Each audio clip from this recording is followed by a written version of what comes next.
Hello, it's me again.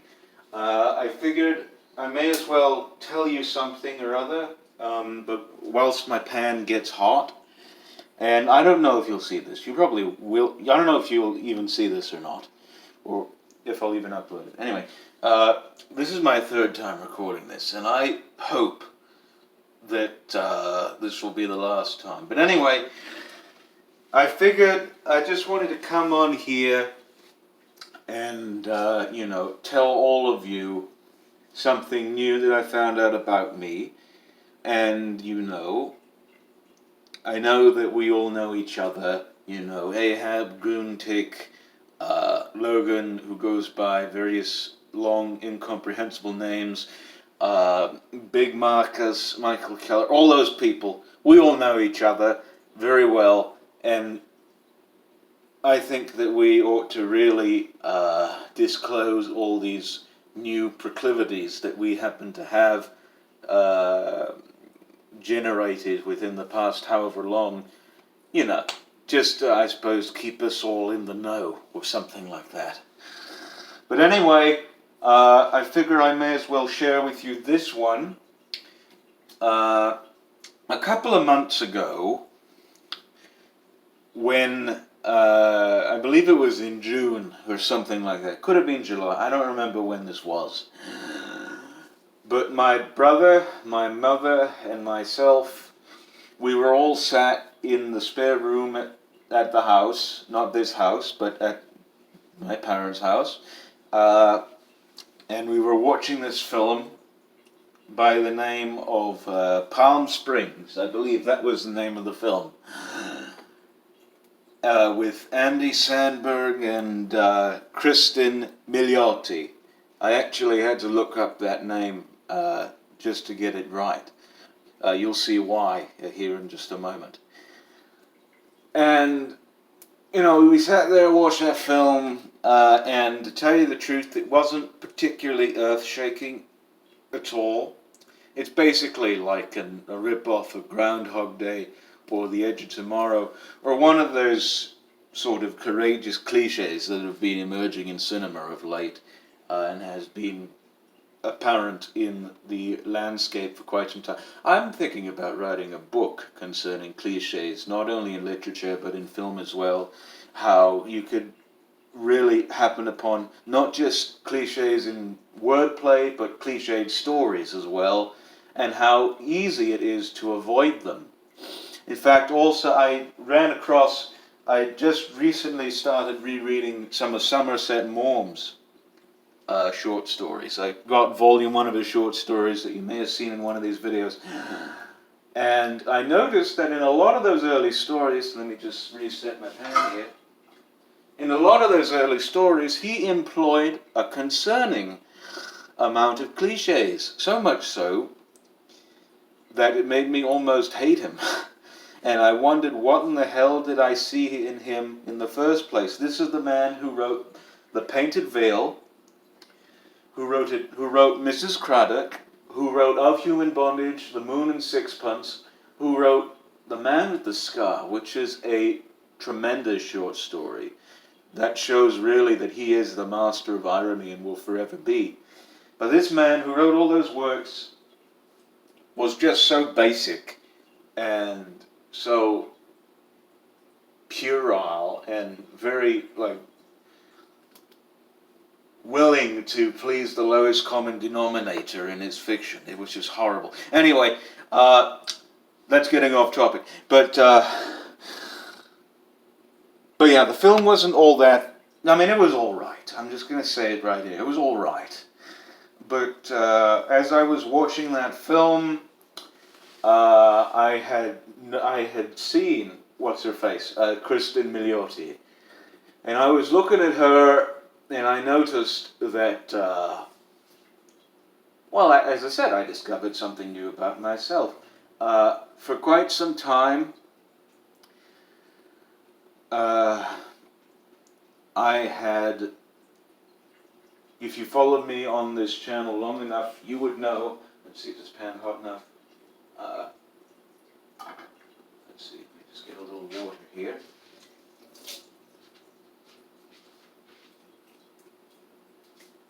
Okay, could use a little bit more. But anyway, in fact, let me shut it off right quick. Don't want to burn the thing. Anyway, if you follow me long enough on this channel, you know that I had liked more heavy-set, bigger women. I still do. But even before that, or not even before that, because I had liked women for about 11 years. Not 11 years, more like 9 years. Since 2011, I think, really. Goodness gracious.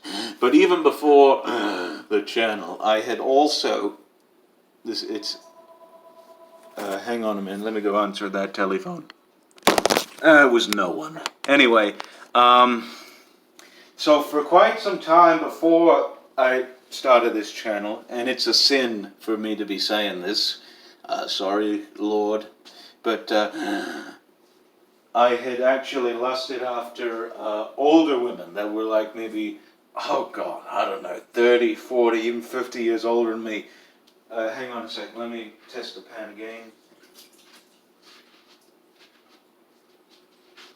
Okay, maybe I should turn it on again. Okay, we're just going to leave that to simmer for a bit. But anyway, yeah, I'd lusted after older women. In fact, I had this one sign language teacher back in my secondary school days who was very fetching. Very, very fetching. She was in her late 50s and such, and my goodness.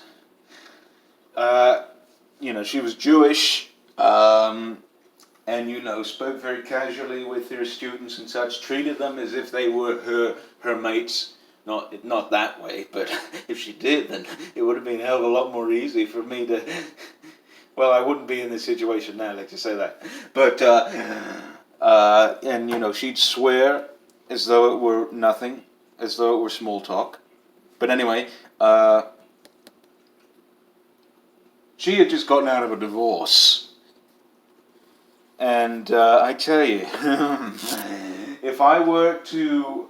Well, I said that she was beautiful. I really did. And I can't quite remember how she took it. I'm sure she did like it, like my response, or my opinion of her. But I'm breathing a lot, goodness.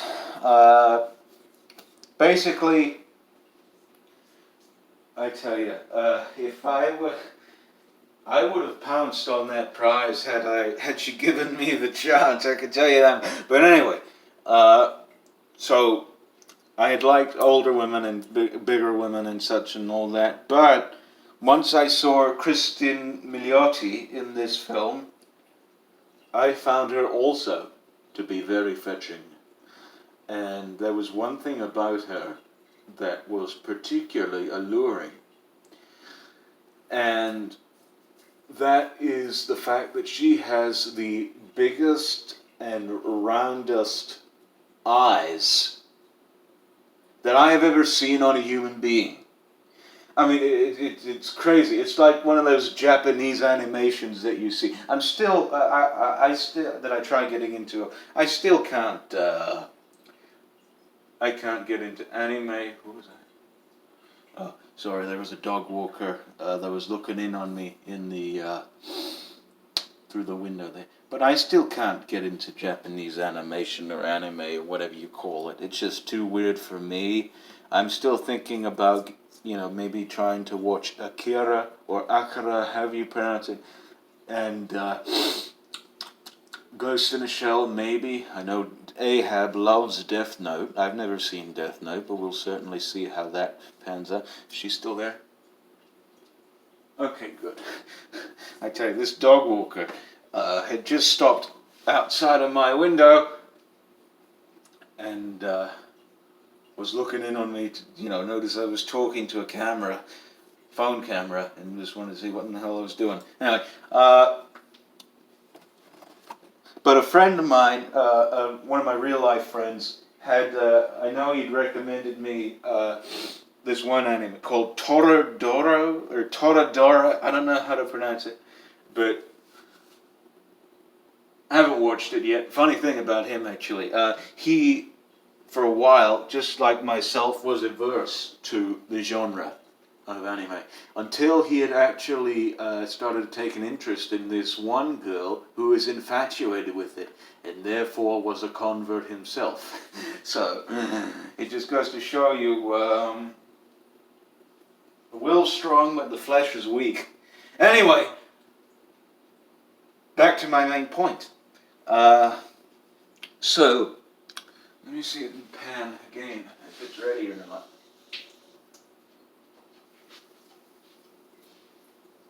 Okay, that might be ready, but I'm gonna, like I said, I'm gonna turn it off again. Yeah, it might be ready. So I've got to wrap this up. But anyway, my main point. I don't quite know why these eyes attracted me. Maybe because they were so cute. I mean, they looked just adorable. They really did. And just so unusual on a human. You'd think she were like one of those dolls or something or other that, you know, people keep in their house. That particularly old women keep in their houses in one room. And once you get in that room, you're very unnerved, you know, because of all these eyes staring at you. Anyway, so I watched this, and we got done watching this film, and, you know, her eyes were very prevalent throughout, very protuberant, and once I got done with this film, I just said to myself, well, this is something new about Miles. Really was. But yeah, Kristen Milioti has like the largest, cutest, most adorable eyes I've ever seen on a human being in real life. I've not met her in real life, although, to tell you the truth, I'd very much like to now. But anyway, I just thought I'd tell you that basically my new thing, you can call it my new thing, I don't know about fetish or affinity, one of those, attraction, but my new thing is girls with big eyes. So if any of you viewers out there, I don't know, if any of you viewers out there are women who happen to have very large protuberant eyes, let me know.